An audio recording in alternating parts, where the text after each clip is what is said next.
Hi, my name is Ethos, and this is my review of Dishonored 2. Dishonored 2 is as much of a sequel of the original Dishonored as it is a spiritual successor of Deus Ex. In a year where we see both of these brothers emerge together once again, only months apart, it was fascinating to return to the styled steampunk world this time through the eyes of not only our old friend Corvo, but our main motivation of our actions in the first game, Emily Kaldwin. Dishonored 2 is a treasure trove of options that truly gives a player a story-driven single-player experience with true replayability. Emily, tired, Father. every year I think the anniversary of Jessamine's death will be easier. What the fuck was that? I wish Mother was still the Empress. I don't think I'm very good at this. While initially disheartened by early performance issues and bugs with Dishonored 2 within my first hour, after almost 12 hours of Dishonored 2, I can say that the journey was well worth it. Now, if you plan on picking up Dishonored 2 on PC, I cautiously recommend the title only through means that give you the ability to refund the game if you run into performance issues. While my first hour of Dishonored 2 was performance hell, after taking the time to mess around with the settings, update drivers, and verify my game's integrity cache, I was able to fix the small micro stuttering in the game, and I was able to reach a playable and enjoyable experience for Dishonored 2 from a performance standpoint, even though at some points it leaves you with the desire for something more from a perspective of technical performance. Console players, I leave you with this warning as well, as there have also been reported issues with your version of the game as well revolving around input lag issues. If you're able to get past these issues or you never have to deal with them at all, I wholeheartedly recommend this game to anyone who's a fan of genius open-ended level design, choice and consequence gameplay, which in turn changes the world around you, and a huge return on replayability through the game's fantastic replay value. If, however, you have no plans on playing this game multiple times or you only want to play it one time around, it may be better just to wait for a price drop or rent it. With that out of the way, let's dive a little bit deeper into what this game has to offer, and as always, everything will be spoiler-free. Dishonored 2 starts in a very rushed state, wishing to get the player right into the actual gameplay. Due to how the game packs exposition in between different missions, this setup is great for returning fans of the original Dishonored, while perhaps leaving new players a bit overwhelmed by the rapid introduction of different characters and events that can happen faster than you realize. This is perhaps where the biggest caveat of Dishonored 2 lies, and that's in the player's knowledge of the first game's DLC. The main villain of this game is Delilah, a witch and claimed half-sister of Emily's mother, which apparently gives her the right to the throne of the Empire ahead of Emily. This betrayal leaves the player in deciding which one of the two protagonists they wish to play as before being exiled from Dunwall, leaving the other behind. You work to cut down Delilah's allies who betrayed you and reclaim the throne. This is at most a decent setup that gives the player motivation and drive to keep moving forward throughout the story. But again, it comes with the big issue that those who have never played the DLC from Dishonored 1 and have no recollection of Delilah or even have heard of the name Dowd may not truly understand the gravity of the events happening around them. Those returning, however, are in for a big treat of not only expanded lore into Dishonored's universe, but explanations into certain events which occurred in the first game, but they were never really explained. These events can be explained behind the perspective of Corvo, the Lord Protector and veteran of the assassination business, or Emily, a fresh but sheltered ruler on everything from the world outside of the walls of Dunwall, as well as the magic behind the void as you traverse through the humid yet beautiful city of Karnaca. Arkane Studios definitely wants you to play this game more than once in order to gain more perspective into the world and its story. While the places you visit won't change based off of who you play as, it's their differences in gameplay through their magic powers as well as the way that they interact with other characters in the game that makes it well worth it to play the game twice through.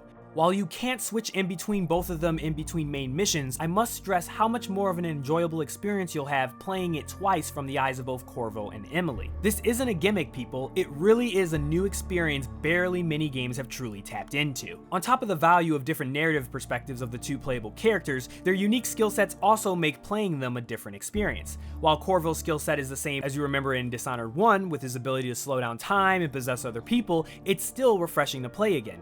And Emily, who's a new character in Dishonored 2, uses more deception-like abilities compared to her father to confuse and disorient AI from your true motive. Things like the ability to create a clone of herself to one of the coolest mechanics that I've seen in the wild, Domino, which allows Emily to link the fates of multiple NPCs together, literally creating a domino effect when one is killed or knocked out. All of these skills for both Corvo and Emily invite creativity and imagination just like the original game.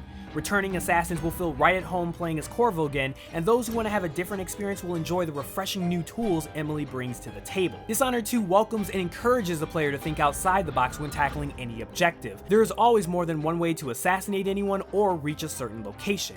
Whether you do it stealthy or aggressive, with powers or without powers, with weapons or without weapons, it's all up to you. This even includes upgrades with the returning bone charms, which this time around can be crafted by the player, and upgrading your magic powers and base skills. The cool thing about Dishonored 2 is that it allows you to limit yourself to whatever standard you like, and it never holds your hand when it unleashes you upon the world to wreak havoc. While Dishonored 2 is at its best using stealth, it doesn't diminish the chaos you can inflict upon the world if you choose to go the assault path. However, it's important to note that your choices will affect the game world and the story, as choosing to murder everyone in sight or stick to the shadows can lead to creating a high chaos world leading to a more cynical ending, or creating a low chaos world which leaves you with a more optimistic ending. Again, every action you do in Dishonored 2 can tip the balance of chaos, which adds even more replayability to the game. If there was one big issue I could bring up about Dishonored 2, it would have to be the story's exposition, because regardless if you're a new or returning player, the game will force exposition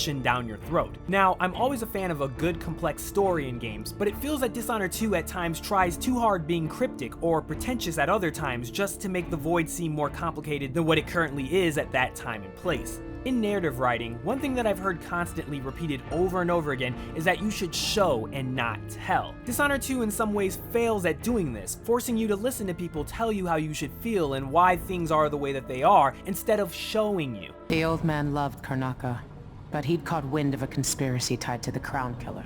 He wanted to warn Corvo. There are reports about tensions rising, corruption, street violence. I didn't give it much mind. Usually the local authorities resolve that sort of thing. The new Duke has let things slide. While the gameplay is a perfect example of showing the player how to be creative, the story does the complete opposite, sitting you down as if you're about to be taught a history lesson at school. Now, does that mean that Dishonored 2's story is bad? No, not one bit, but it can definitely turn some gamers off from listening at all, and specifically for new players of the series, it can leave them more confused than they started. Regardless of this, Dishonored 2 is a prime example of excellent modern-day stealth design, choice-influenced storytelling, and emergent gameplay. It is a story of vengeance imagined in a unique, inspirational world, unlike any other currently. While Dishonored 2 may leave something more to be desired from a technical standpoint, and those who are new to the series should play Dishonored 1 before playing this game, Dishonored 2 is a game that nurtures your creativity and allows you to express yourself through bloody, bloody murder. My life story changed when an assassin named Dowd drove a sword through my mother's chest. Now I'm coming home with the same purpose in mind. Was this what Dowd felt? Planning the approach, wondering how it would feel to kill an empress? Whatever grand scheme you've got underway now, Delilah, you were smart when you stole this place from me. You knew who among my people to corrupt, and you took away my strongest ally, my father. But you didn't know me. You only saw a sheltered princess. You never thought I'd fight back. You don't know me, Delilah. But you will.